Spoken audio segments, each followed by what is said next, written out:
Valuetainers, the last 24 hours, thousands of you have sent me messages regarding the Dr. Judy Mikovits interview being taken down. And why was it taken down? Is it censorship? What do you think about YouTube? This is unfair what they're doing. They're targeting you. We should create a resistance and go after YouTube. And then today an article was written about me. Not the nicest article by MIT Technology Review. I'll put the link below. This was written by Abby Allheiser, who used to be with Washington Post. She reached out to me 2 days ago on Twitter. We got on the phone together 45 minutes. And she went through an interview. And obviously a lot of things wasn't in there. And we talked about that. And some things are, which we'll talk about as well. But here's a couple things I want to share with you. I think it's very important for me to manage expectations with you since this is a channel, 2.2, 2.3 million subscribers worldwide. Here's a couple things you need to keep in mind. Number one, Valuetainment doesn't have one audience. Valuetainment has a handful of audiences. People will come to the channel. Some of you don't watch certain shows that we have. For example, there are those that just want to see the topics I have for entrepreneurship. Valuetainment for the longest time has been the #1 channel on YouTube for entrepreneurship on views. And there's many people around the world that watch it just for business.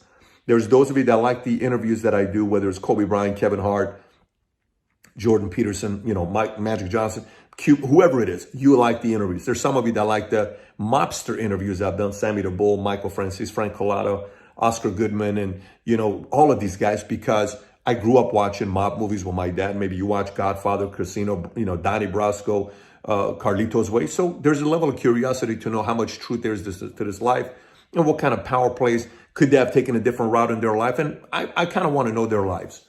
And then there are interviews I'll do and topical things I'll do on U.S.-China trade war, U.S.-Iran. I'm from Iran, so I talk about that. I've been in financial industry for 20 years. Day before 9/11, I worked at Morgan Stanley, so I talk about finance. And then topics that come up in my life. This topic, vaccine, I had no idea it was going to create this much controversy. Here's what took place. My wife and I have 3 kids. We're sitting and talking to our friends, very respectable friends. Some of them are doctors. Some of them are business owners, very successful business owners. And they took a different position with vaccine. They're anti-vaccine. They're not vaccinating their kids, and they're just not going through the process. And for me, we have vaccinated all our 3 kids, 8, 6, 3, by the requirements. So have I. I was in the Army. When I joined boot camp, I got 11 shots with an air gun on my shoulder.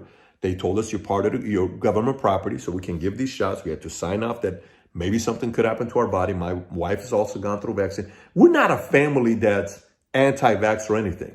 But when people come up to me with stuff, and many of you guys started sending me messages with Dr. Fauci coronavirus, we decided to go interview people. I called my booker and I said, I want you to give me the biggest pro-vax names, doctors, and I want you to get the biggest anti-vax names, doctors. He sent me a list of names, no problem. And then the first people that reached out were all anti-vaxxers. We started doing the interviews.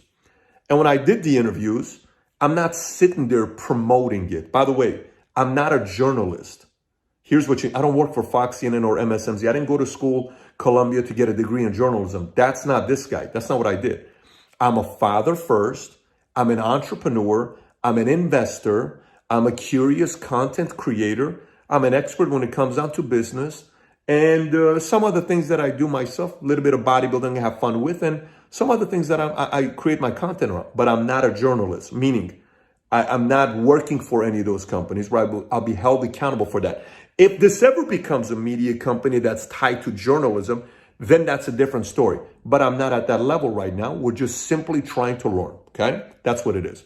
So then all of a sudden, this led to people saying, I cannot believe you give this platform. Why would you do this? Why would you have all these conspiracy theory people? This is not a conspiracy theory channel. Neither am I. I'm doing interviews. And by the way, somebody today on Facebook commented on my page and she said, I used to be a follower and I cannot believe you're doing this. And ever since you're doing this, how can you do something that 99.9% of doctors have talked about? And she's kind of going through like, shut up and just move on. It's not my style. I lived in Iran 10 years. One of the biggest things I love about America is freedom of speech and freedom of press. I love it. When they were pushing back with all the media stuff, I want media to be able to talk, because when ever somebody talks too much good things about Trump, I go to CNN and MSNBC. Whenever people talked a lot about the good things about Obama, I went to Fox, because I want to see opposite arguments. Because your haters will always find the leaks and the kinks. All of those negative areas they'll find. I always love When my haters, when my competitors say bad things about me, I read all of it because I learn how they're trying to poke me. That is how I'm wired. Maybe you're not wired like that, but I'm wired like that, okay? And the other part about me creating content, I don't create content to win people over. If I did, I would have created a different kind of content. I would have stayed away from a lot of different content. I create content the way I create content. And it seems like there's an audience for it. If you're here, there's something about Valuetainment you like. When I walk around and I'm at the airport and everybody comes, oh my gosh, Pat, this video's changed my life. This channel's changed my life. I've become a better man, a better human being. I question everything in my life and I'm trying to get better and I'm reading more. It's great.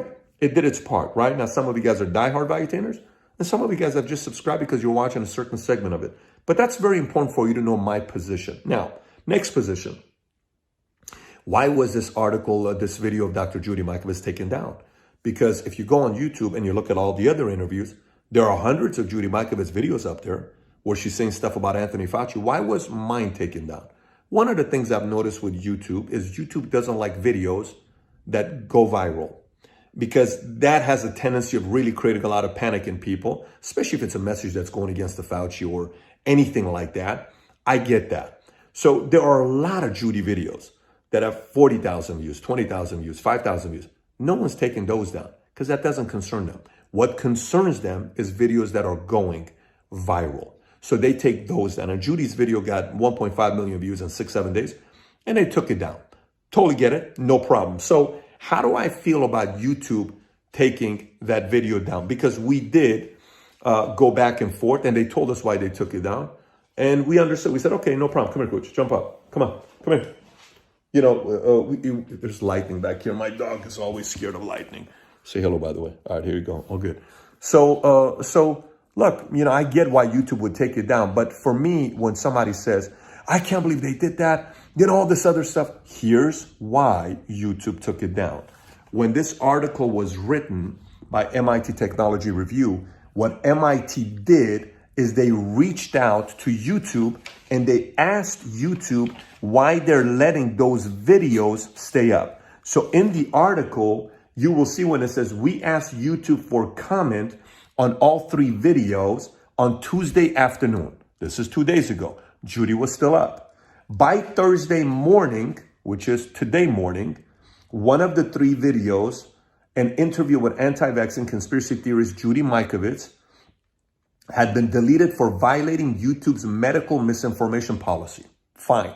So maybe YouTube was concerned that why is MIT Technology Review reaching out to them, and maybe they're going to write a negative article about YouTube and they better take it down. Fine. Now, did YouTube do the right thing to take it down or not? It's irrelevant. Why is it irrelevant? Pat, you should be upset. Let me tell you where I'm upset. I'm selfishly upset because my editors work very hard. I'm selfishly upset because we produce a good product. I'm selfishly upset because for every minute of editing, it takes a lot of hours. And our guys put a lot of time into it. So I love my editors and the work they do. So I'm upset in that area. Now, do I think YouTube has it in me and they're coming after me? Absolutely not. Why not? Okay. I lived 24 years in LA, and when we would go to the beach and wanted to go to a restaurant, you would many times see no shirt, no shoes, no food, right? Which means what? We don't have to serve you food. Put your shirt on. They can do that. Put your shoes on. They can do that. I can be upset and I can be kicked out. I can voice my opinion. I can do that. Like, we both have the right to complain. I can go on Yelp and write a negative review about that place and trash the waitress called Catherine. I can do that. Is that the right thing to do? That's subjective. You can't define that. But I could do that. And they can also do that. YouTube can take a video down, and YouTube can even change the goalpost every time. They can do that. I don't own YouTube. Sometimes we forget YouTube is a free platform.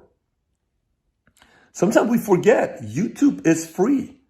You know, you create a channel, you create videos, you get an audience, and then when you gain an audience, YouTube advertises, negotiates with advertisers, then they advertise on your channel, then you get paid. You don't negotiate with advertisers. YouTube does. You simply edit and you put your product up. This is not a complicated thing to do. This is what YouTube does. It's a free platform. We are very quick to forget that You don't own YouTube. Now, what freedom do you have? You also have the freedom to get upset with YouTube and go create a better product. Look, Lamborghini used to be making, different kind of trucks. They used to make trucks for a living. And he wanted to go work for Ferrari. Ferrari turned him down. He got pissed off. He went and created Lamborghini cars. He can do that. He has the right to do that. And Ferrari can say, we don't want you to work for Ferrari. That's why when people come at me and they say, oh my gosh, that's unfair what they did to you. I don't think it's unfair. I don't think I'm a victim here. I'm not a victim here. I'm a very lucky person to have a content and a voice that millions of you follow. Whether you like it or not, I'm appreciative of that. A few billion views with Facebook and YouTube combined. Well, maybe we're doing something right. And without these platforms, I'd just be a financial guy and a business guy.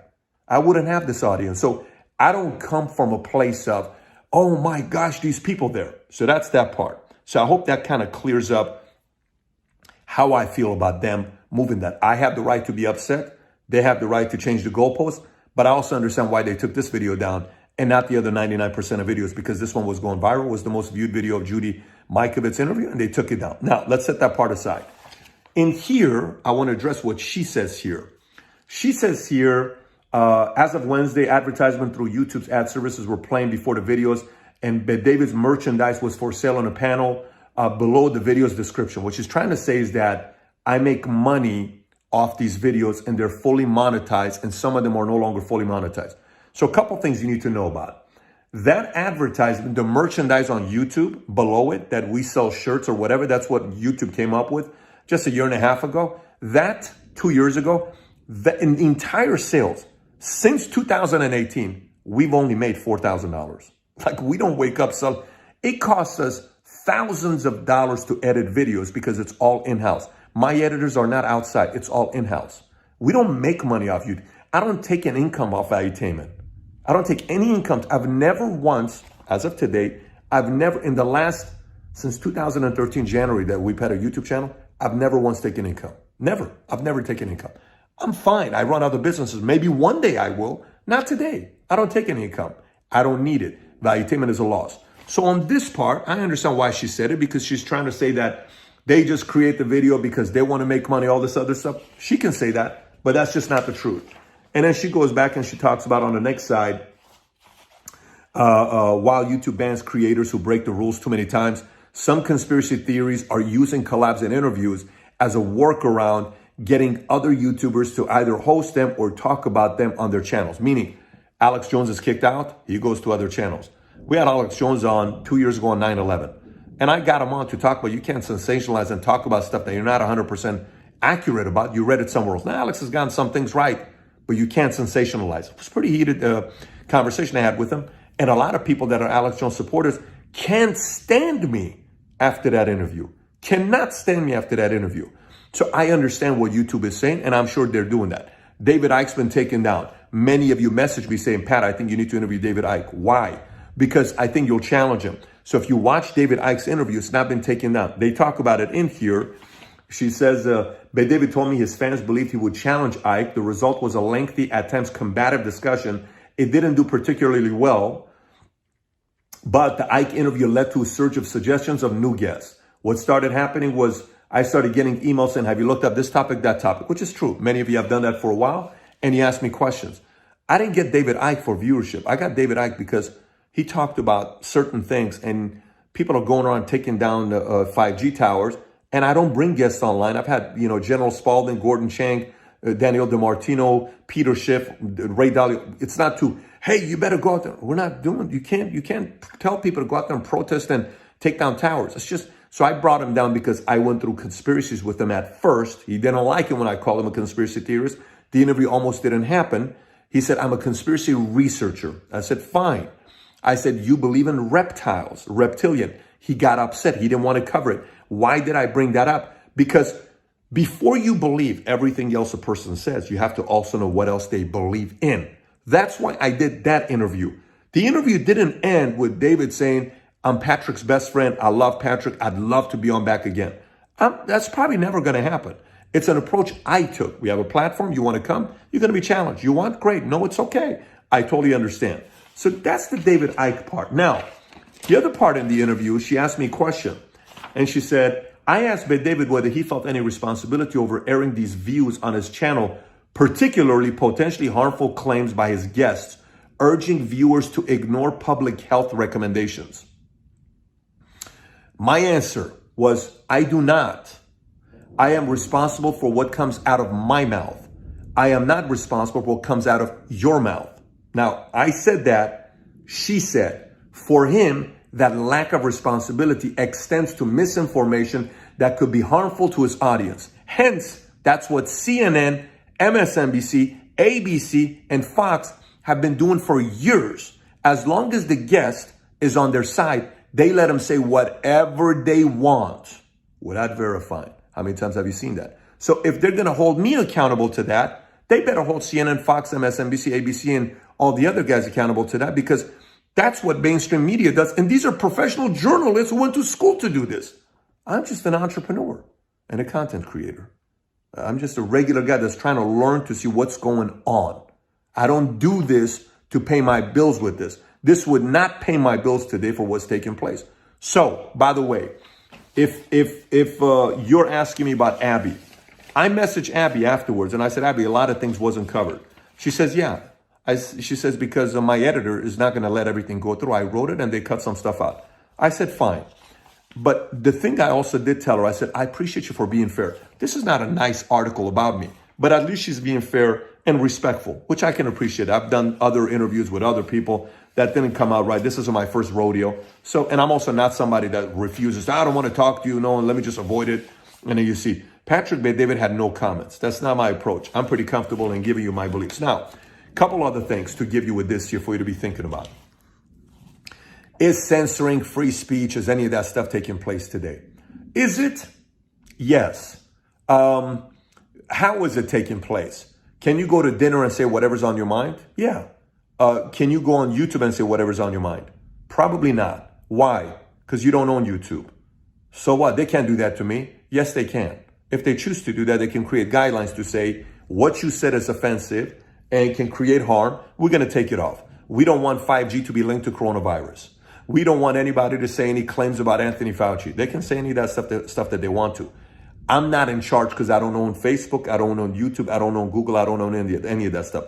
I already told you that. You already have an idea where I'm at with that part. Now, the final thing I will tell you for you guys to be thinking about is that I have no plans of changing my approach of how I interview guests. I don't bring guests and I say, like Ray Dalio. If you look at Ray Dalio's interview, I got so many negative comments about Ray Dalio. Well, most people don't know. I agree with 95% of what Ray Dalio says. I challenge because that's how things in my mind get clear. Because if I have a chance to sit with a $19 billion man and he's going to be able to break something down, then maybe something in my mind that's going to click. And maybe the audience is watching is going to say, wow, that was amazing. Because I watched a bunch of different Ray Dalio interviews and I said, why is everybody just sitting here doing regular interviews? It's not my style. I don't want to do those interviews. Maybe that's why Ray Dalio's interviews with us got 1 million views and a lot of the other ones don't. We're going to go to places that maybe others don't want to go. I understand that. That's our style. That doesn't mean everybody likes it. I don't expect everybody to like it, but that's valuetainment. There's an element of value that brings. There's an element of entertainment. And there's a part of movement taking place with valuetainers around the world. And I create this content and I try to be true. I know a lot of people say, I'm so true to my fans. I would be lying to you if I said that. Why? I'm true to my values and principles. That's what I'm true of. We just had a Vault conference that got canceled, the event. So we sat there and we said, what do we do with this? People paid thousands of dollars to go to this event. You know what I didn't do? I didn't spend a single penny of that money that was given to us. I simply held a conference call, webinar with everybody, and I told them, if you want a refund, send an email. We will refund you 100%. No questions asked. And then we also gave options if they wanted to do other things, and some did. But we're not sitting here trying to, that's not our model. If you're somebody that's a true valuetainer and you've been with us for a while, you know how we do business. But I want to prepare you for something here. I want to prepare you to be offended with me in the future. I want to prepare you to be upset with me in the future. I also want to prepare you to fall in love with me in the future. I also want to prepare you to say, shoot, I just like this guy. Don't agree with everything he does. I just like his approach. Very confident. Today we're having a conversation with a couple guys, and one of the guys asked me a question saying, Pat, what is your formula of leadership? I said, you know, it's so funny. So many people leave me, but all of them come back. Most of them come back. Why? Because if you work with me on a day-to-day basis and you leave me and then you go elsewhere and then you ask yourself when you're by yourself, what really upset me the most with Pat? He's just a straight shooter. Shoot. All these other places you work with, people tell you something in your face and they say something behind your back. I'm so sick of weird people. At least with Pat, he was a straight shooter. And people value that. And I hope you do too. If you do, you'll be a subscriber of ours and maybe share this with other people and watch it. If you don't, maybe you won't. I totally get it. And by the way, Dr. Judy Mikovits' interview can be found all over the place. It's just that one cannot be found. I even think the link is still on my website. I think the Wistia, it's not a YouTube one. If you click on the link, but maybe it's going to be there. Maybe it's not. Just look in the description. If you didn't see it, you can still see it. If not, other people have taken it and put it elsewhere. It's not hard to find it, but I do understand YouTube's position of taking it down. We've never had any issues with YouTube. We don't have any strikes with YouTube. We have a very good relationship with them. Well, we plan on keeping it very good. I think it's a very good platform. I recommend many people to get on. And I even contacted some other people that were having challenges with YouTube. And I said, you can't just get up there and bash YouTube. These are good friends. These are people that I like their content. I won't say their names because I'll keep it between them. They know, if they're watching this, they know who they are. I just told them, I said, listen, you're getting up there bashing YouTube as if YouTube did something wrong. YouTube is getting so much pressure from mainstream media. The CEO of YouTube, Susan, got interviewed by ABC on 60 Minutes, and they were not happy about what YouTube is doing. The CEO of YouTube has to try to build a social media company while the mainstream media calls them a journalistic company, and they have to be held to the same guidelines. And she says, we're not. So I know they have a lot of pressure. So if that inspires you to start your own YouTube, I suggest you go do it. If that inspires you to go start your own Facebook, I suggest you go do it. But if that also upsets you a little bit and you come back and you realize how many good things these guys do, maybe you change your position. So again, I didn't say I love everything they did. I didn't say I support everything they did. But I completely understand why they made their decision, and we're not upset. The only area I'm upset about is my editors worked their tails off to put that video together. That is the only area. They were disappointed. I don't want to see their faces disappointed because there's nothing worse than working hard and a product being taken away. But I do understand their position. Having said that, if you want me to interview anybody that's on the pro-vax side, anybody that you know that would agree, that is a big name, not just anybody. I want a big name, author, books, all of that. Send me a tweet at Patrick Bet-David and we'll reach out to them. If you know them personally, please have them contact us directly. This dog is freaking out because lightning's everywhere. Why you worry so much? Why you worry so much? You're in my lap. You're safe. Anyways, I appreciate you watching this. I hope this kind of gave you a little bit of clarity on what my thoughts are with what just happened with Dr. Judy Mikovits' interview being taken down. If you want to read the article, I'm going to put a link below. And any other things that we may have that you want to look at is probably going to be in the description. And if you haven't subscribed to the channel yet, go ahead and do so. Take care, everybody. Bye-bye.